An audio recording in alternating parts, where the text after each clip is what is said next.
دفعہ ایک شخص آپ صلی اللہ علیہ وسلم کی محفل کے اندر کچھ انگور لے کے آ گیا اور اس نے خواہش ظاہر کی. اس نے بولا کہ آپ صلی اللہ علیہ وسلم میری خواہش ہے کہ آپ انگور کھائیں. آپ صلی اللہ علیہ وسلم نے اس میں سے ایک انگور اٹھایا اور پھر بعد میں انگور کھانا شروع کر دیا. آپ صلی اللہ علیہ وسلم کی ایک عادت تھی کہ جب بھی ان کے پاس کوئی کھانا لے کے آتا تھا محفل کے اندر تو وہ سب میں تقسیم کر دیا کرتے تھے، مطلب سب کو دیا کرتے تھے کھانے کے لیے. تو اس دن آپ صلی اللہ علیہ وسلم نے انگور اکیلے کھائے، کسی کو دیے نہیں. تو سارے صحابہ جو ہیں وہ آپ صلی اللہ علیہ وسلم کو کہنے لگے کہ آپ صلی اللہ علیہ وسلم آج تو آپ نے ہمیں سلا ہی نہیں ماری، آج تو آپ اکیلے ہی کھا رہے ہیں، آج تو آپ نے ہمیں پوچھا بھی نہیں ہے. تو آپ صلی اللہ علیہ وسلم ان کی یہ بات سننے کے بعد جو ہے مسکرانے لگے، پر کھاتے رہے تب تک جب تک انگور ختم نہیں ہوئے. اور جب وہ شخص اٹھ کے چلا گیا نا تو آپ صلی اللہ علیہ وسلم نے صحابہ کو کہا کہ تمہیں پتہ ہے کہ وہ شخص جو انگور لے کے آیا تھا نا وہ انگور کھٹے تھے.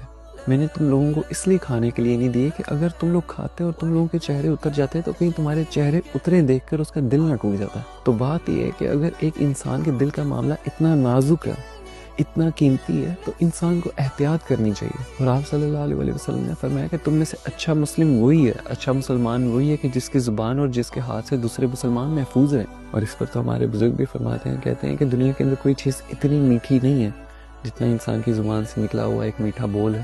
اور کہتے ہیں کہ دنیا کے اندر کوئی چیز اتنی زہریلی نہیں ہے جتنا انسان کی زبان سے نکلا ہوا ایک کڑوا بول ہے.